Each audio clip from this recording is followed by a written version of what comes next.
Okay guys, so as I always start with, let's get right on to it. So today I'm going to talk to you guys about some histamine intolerance. Now this is quite interesting because a lot of you have some form of histamine intolerance in the form of allergies. So that can be food sensitivities, seasonal allergies, dander, animals, whatevers. That stuff's not normal, people. I still got some energy after an afternoon workout. All right, so let's go on to what is it? How do we fix it? Are we going to be sensitive and allergic to everything for our entire lives? Are we going to have asthma forever? Do we have to accept these types of ailments? No. Okay, so basically, some things kind of like destroy your immune function, right? So blood sugar dysregulation, I've spoken about that very many times in a lot of videos about how we can't regulate a lot of processed carbohydrates. We can't regulate it. Too much sugar in the bloodstream damages cells, and that makes those cells misshapen. They glycate, you age, you have issues. And all of us have issues. We want our issues to get fixed. We tend to want to use vanity as a motivation. Whatever. If that's what makes you work and become disciplined, then go for it. Now, let's talk about the old leaky gut. Mentioned this before in other videos that first of all you got the blood sugar dysregulation going on, which creates stress on your adrenal glands because when you crash you have all of these regulatory systems that raise your blood glucose back up, like IGF-1 and glucagon, gluconeogenesis. Your pancreas has to overwork, adrenaline has to pump to raise the cortisol and the blood sugar and all this mess. So you go up and you crash, and you up and you crash, and this lowers your immune function. But then on top of that, we're introduced to antibiotics, and that destroys your gut lining. All right, so we got two things just obliterating us. And then on top of that, we're eating horrible food types like bread, like cheese, like most dairy, egg whites, oats, grains, rice. And these things have properties in them that destroy the gut lining. Some people are more sensitive than others. But the reality is, most people have some kind of reaction to at least wheat. The protein that contributes to the destruction of the lining of your intestine. So now you have this autoimmune reaction.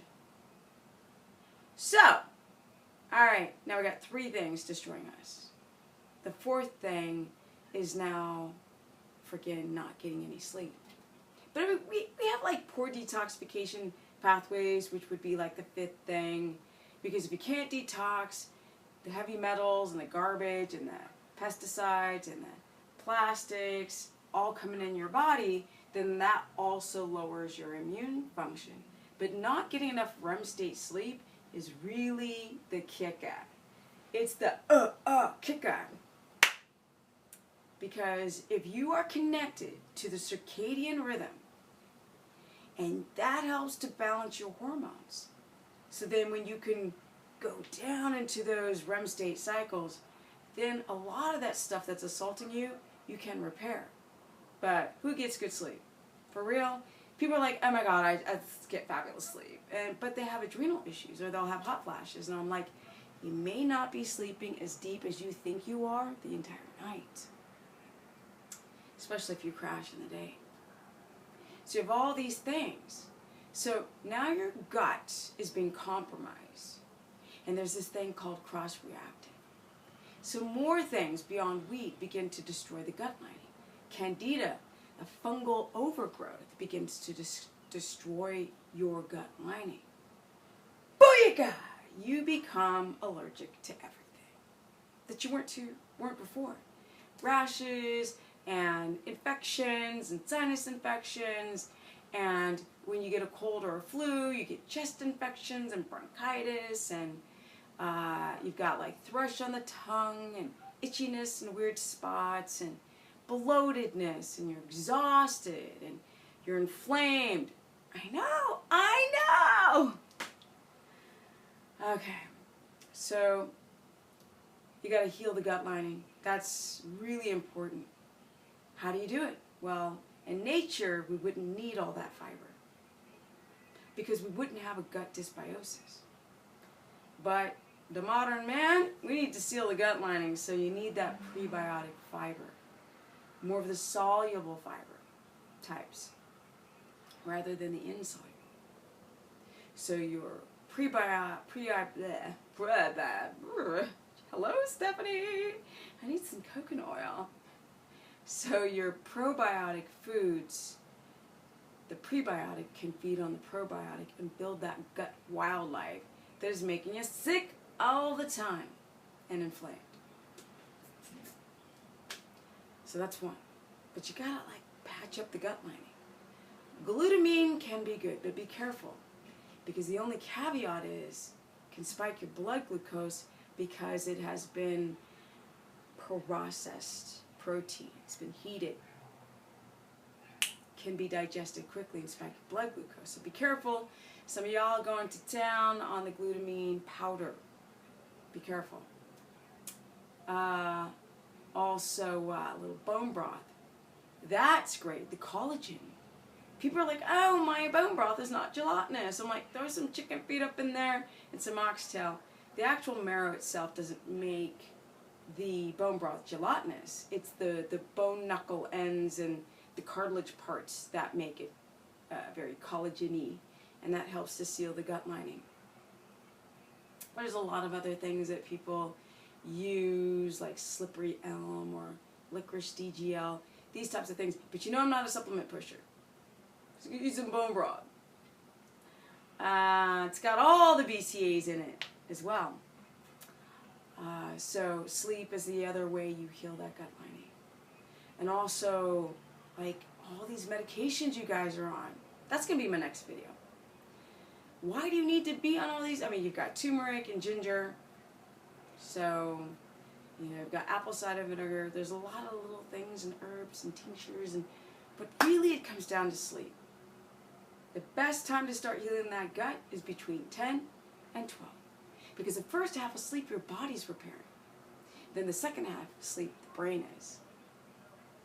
Okay, guys. Oh, yeah, I need to go through the list, right?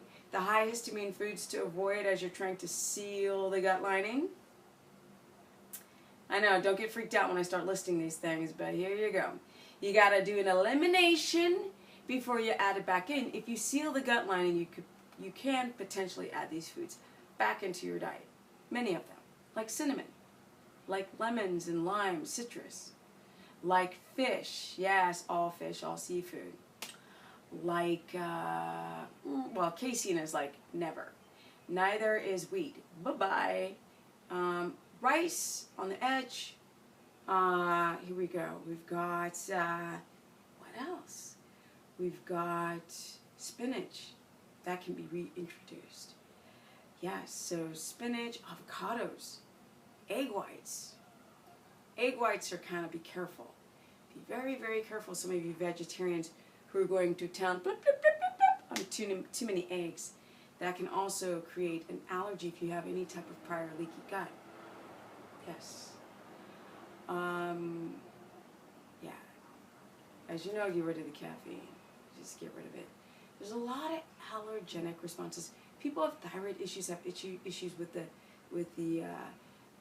nightshades, the root vegetables, the goitrogens in it. You have to be careful for the oxalates, salicylates. Now, you guys, I can't talk today. So you really, really got to do your due diligence. Pay attention to those leaky gut symptoms because they might manifest in depression, poor wound healing, gout, right? Sleep apnea, headaches, right? Body lot of you guys, by the way, are low magnesium. Some of you guys have gnarly freaking headaches, migraines. We got to learn more about the body, guys. You can't just go online and see quick cure-alls, because that's not how it works. You have to work as hard as you can to fix the body. And over time, you can patch up those holes. And you can eat your cinnamon again. And you can have your avocado. And, like I said, stay away from the dairy. You don't want to mess with that stuff. And the wheat. Never, ever, ever, ever, ever give your children wheat. Or yourself. Okay, guys, yeah! If you want to learn more, you can go to stephanieperson.com. I've created a histamine intolerance meal plan. I'm promoting my meal plans. In the past, for 3 years straight, I didn't promote anything, just keto. That's it. But now I'm trying to grow. So I've got meal plans for histamine intolerance, plus a lot of different other things. I worked real hard on them. I am a work in progress, but so far, right now, there is an abundance of what I've learned in the documents. And go to Stephanie the Business on my Facebook fan page. Or you can go to Stephanie Ketogenic on my Instagram. You can join me on my live broadcast on Periscope, which is Steph the Business. Business is spelled with a Z, B-I-Z-N-E-S-S. Same with Twitter. All this social media is killing me, guys. Or I think that's it. Yes. I got some energy. Yes. I am over 7 years and counting, at soon to be 49. Strict, like no refeeds, no carb backloading, just straight keto. This is the business, guys. For a woman who's had 10 surgeries on her left knee, can't run, jump, lunge, or squat, and still my life just keeps getting